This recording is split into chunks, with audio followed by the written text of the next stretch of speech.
अनंतकोटी ब्रह्मांड नायक श्री स्वामी समर्थ महाराज की जय। नमस्कार। श्री स्वामी शक्ती या चॅनलवर आपले सर्वांचे स्वागत आहे।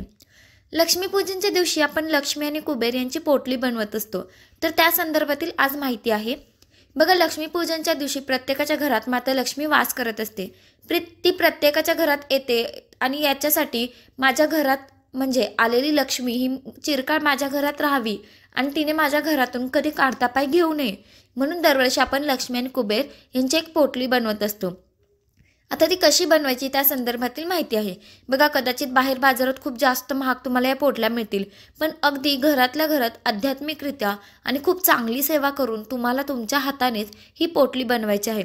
अगदी घरातल्या घरात 1 रुपया पण खर्च न करता, अर्थात जर काही तुमच्याकडे वस्तू नसेल, तुमच्याकडे जर त्या तुम्हाला बाजारातून आणावे लागतील, त्या अगदी 20-25 रुपयाला तुम्हाला मिळून जाते।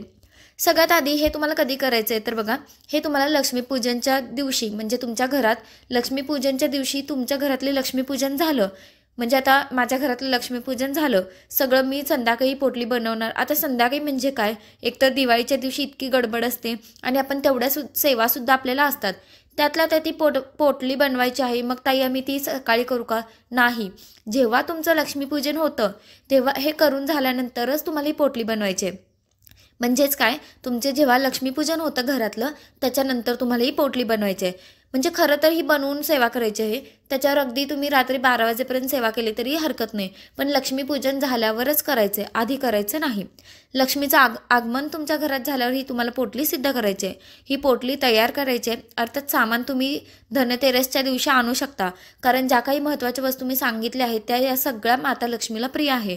पण आता बऱ्याच लोकांची खरेदी सुरू झाली आहे, मग बऱ्याच वेळा असं होतं की खूप गडबड होते आणि मग आपल्याकडनं काही ना काही वेळेवर राहून जातं। मग तुम्ही आधी आणलं तरी चालेल, पण शक्यतो धनतेरसच्या दिवशी खरेदी करावं। याचा अर्थ असा नाही की तुम्ही आधी नंतर आणू शकत नाही, चालतंय, पण तो दिवसही शुभ आहे म्हणून म्हणते। आता वस्तू काय लागणार ते तुम्हाला सांगते।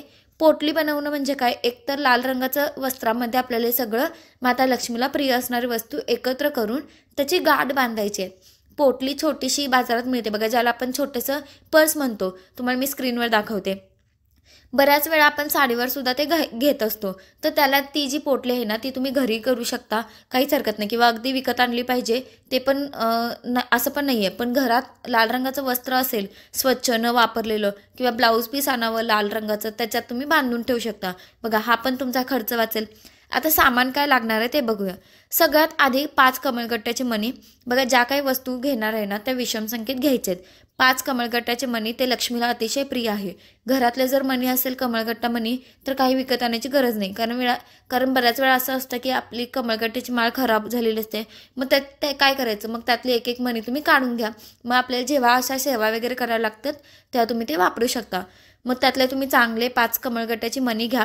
मग त्याचबरोबर पांढऱ्या 3 कवडी घ्यायच्या आहेत आणि एकदम पांढरे शुभ्र लख्ख अशी पांढरी तुम्हाला 3 कवडी घ्यायचे आहेत। म्हणजे बघा 5 कमळगट्ट्याचे मणी, 3 तुम्हाला पांढऱ्या कवड्या घ्यायच्या आहेत।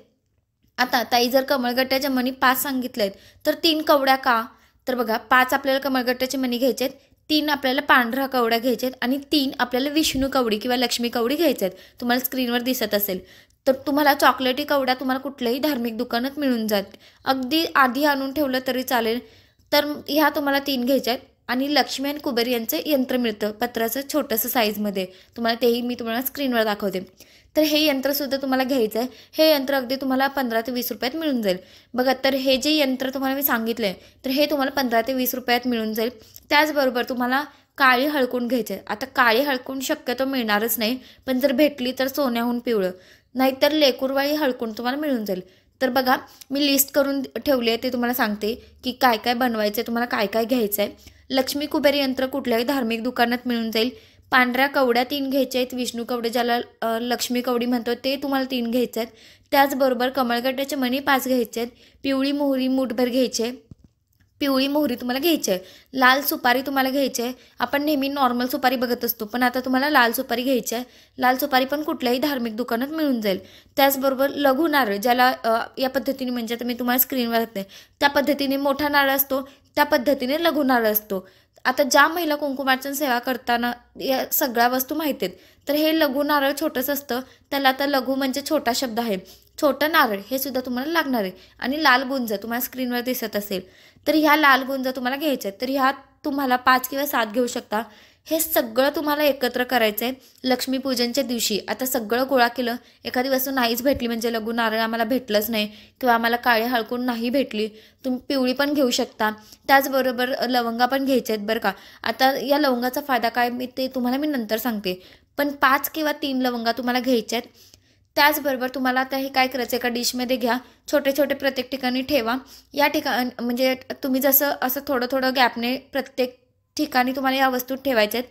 ज्या पद्धतीने मी कमळगट्याची मणी आहे, गुंज आहे, हळकुंड आहे, तसं छोटं छोटं एका साईडने ठेवायचं आहे. ती जी डिश आहे ती तुम्हाला उजव्या हातात ठेवायची आहे. डिश घ्यायची, ती फक्त ठेवायचं म्हणजे उजव्या साईडला ठेवायचं, तिथे फक्त ठेवायचं आणि धूप दीप लावायचं. झालं. असं नाही, जोपर्यंत सेवा होत नाहीत तोपर्यंत त्याची पावर वाढत नाही, तोपर्यंत त्याची शक्ती वाढत नाही. म्हणून तुम्हाला काय करायचं, तर तुम्हाला सेवा करायची. सेवा खूप महत्त्वाची आहे. नुसतं घरात आणून बांधून ठेवलं नाही चालत. सेवा महत्त्वाची आहे, कारण मुळातच या ज्या गोष्टी आहेत या माता लक्ष्मीला खूप जास्त प्रिय आहेत आणि त्यातल्या त्यात जर तुम्ही त्याच्यावर सेवा केली ना तर नक्कीच त्याचा प्रभाव खूप जास्त प्रमाणात वाढतो आणि आपल्याला पण आर्थिक उन्नतीसाठी खूप जास्त मदत होते. जो प्रामाणिकपणे कष्ट करत असतो त्याच्यावर परमेश्वराची कृपा असतेच, पण त्या कष्टाला नशिबाची साथ असणं तेवढंच महत्त्वाचं असतं. आणि माता लक्ष्मी किती चंचल आहे हे तुम्हाला नव्याने सांगायची गरज नाही. आता हे सगळं करून झाल्यावर सेवा काय करायची ते तुम्हाला सांगते.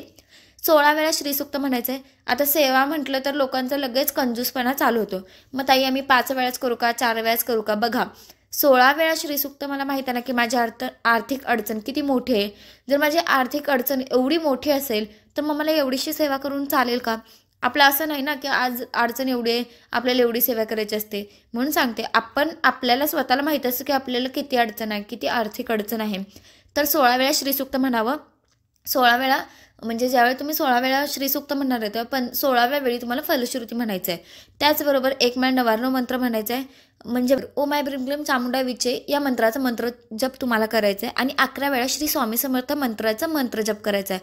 आता 11 वेळा नसेल शक्य तर 1 वेळा माळ पण चालेल, पण 11 वेळा म्हणण्याचा प्रयत्न करा. आता श्रीसूक्ताचं सांगते. तुम्ही 16 वेळा म्हटलं तर सोन्याहून पिवळं, पण बऱ्याच वेळा असं होतं की ताई ऑलरेडी आपली पण खूप जास्त सेवा असणार आहे, मग त्याच्यामध्ये ही सेवा मग कसं करायचं. तर बघा, जसं मी तुम्हाला सांगितलं की 16 वेळा श्रीसूक्त म्हणायचं आहे. ज्या व्यक्तीला, ज्या स्त्रीला 16 वेळा श्रीसूक्त म्हणणं शक्यच होणार नाही त्यांनी काय करावं, मग त्यांनी 16 वेळा महालक्ष्मी अष्टकम म्हणावं. म्हणजेच का, आता समजा मी 16 वेळा श्रीसूक्त म्हणणार आहे तर मग मी एकदाच महालक्ष्मी अष्टकम म्हणेल, पण मी 5च वेळा श्रीसूक्त म्हणणार असेल तर मी 16 वेळा महालक्ष्मी अष्टकम म्हणेल. समजलं असेल. किंवा जर मी 3 वेळा श्रीसूक्त म्हणणार असेल तर मी 16 वेळा महालक्ष्मी अष्टकम म्हणेल. म्हणजेच काय, तो सेवेचा बॅलन्स होईल. एकतर तुम्ही 16 वेळा श्रीसूक्त म्हणा किंवा 16 वेळा श्रीसूक्त म्हणून झाल्यावर तुम्ही एकदा महालक्ष्मी अष्टकम म्हणा. पण जर तुम्ही 3 वेळा श्रीसूक्त म्हणणार असेल किंवा 5 वेळा श्रीसूक्त म्हणणार असेल तर तुम्ही इकडे 16 वेळा महालक्ष्मी अष्टकम म्हणा. आता कुठली पण सेवा कशी बॅलन्स करायची ते तुम्ही ठरवा, पण तुम्ही 3 वेळा, 5 वेळा, 7 वेळा जर श्रीसूक्त म्हणणार असेल तर तुम्हाला 16 वेळाच महालक्ष्मी अष्टकम म्हणावं लागेल, तेव्हा त्या सेवेचा बॅलन्स होईल. समजलं असेल मला काय म्हणायचं आहे. ही सेवा तुम्हाला करायची आहे. 1 वेळा तुम्हाला व्यंकटस्तोत्र पठण करायचं आहे. व्यंकटस्तोत्र तुम्ही संस्कृतमध्ये म्हणा, प्राकृतमध्ये म्हणा, जसं तुम्हाला शक्य होईल तसं तुम्ही म्हणावं. आता हातात घेऊन सेवा केल्यावर एका लाल वस्त्रामध्ये ती संपूर्ण घेऊन त्याची गाठ बांधायची. त्याला हळद, कुंकू, अक्षता अर्पण करायचे. आता काय होतं ना, थोडंसं सुपारी खराब होते, मग अशा वेळेस ना एक कापराची वडी त्यात टाकायची. जो जी काही तुम्ही बंच बनवलाय ना, तो काही जो तुम्ही पोटली बनवली त्याच्यामध्ये थोडंसं आपल्याला कापूर टाकायचं आहे की जेणेकरून त्या वासाने त्या कुठल्याही गोष्टी खराब होणार नाहीत. आणि एकदा करून ठेवलं की झालं, आता वर्षभर काही चिंताच नाही असं नाही. प्रत्येक महिन्याच्या दुर्गाष्टमीला ती पोटली काढायची, त्याला हळद, कुंकू, अक्षता अर्पण करायची. जेवढी जास्त तुम्हाला सेवा करता येईल तेवढी जास्त तुम्हाला सेवा करायची. अर्थात या ज्या काही सेवा सांगितल्यात याच्यातलं तुम्ही सगळ्या सेवा केल्या तर अतिशय उत्तम. नाहीतर मग तुम्ही 3 वेळा जर तुम्ही श्रीसूक्त म्हणणार असेल तर 16 वेळा महालक्ष्मी अष्टकम म्हणावंच लागेल. जसं तुम्हाला जमेल तसं आता तू करा.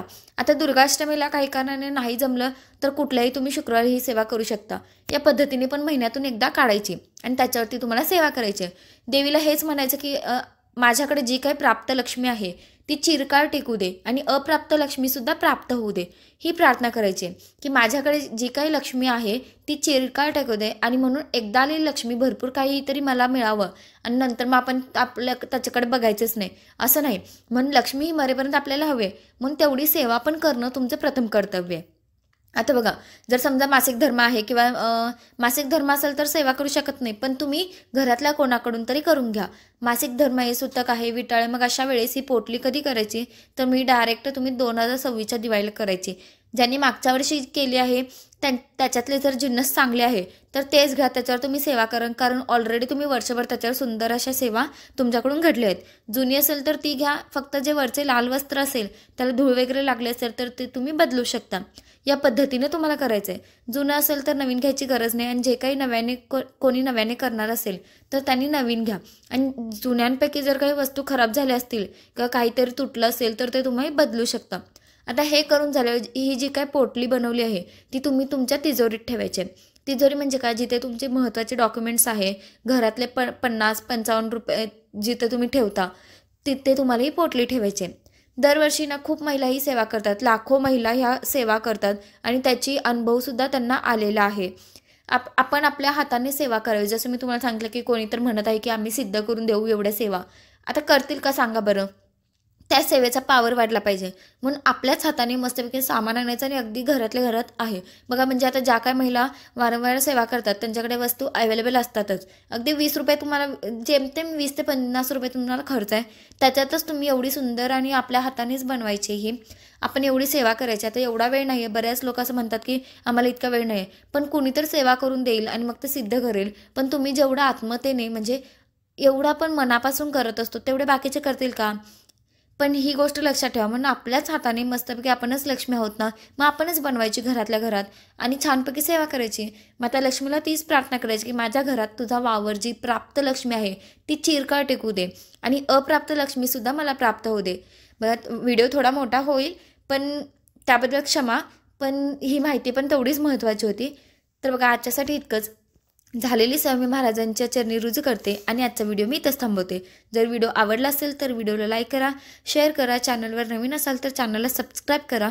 तोपर्यंत श्री स्वामी समर्थ.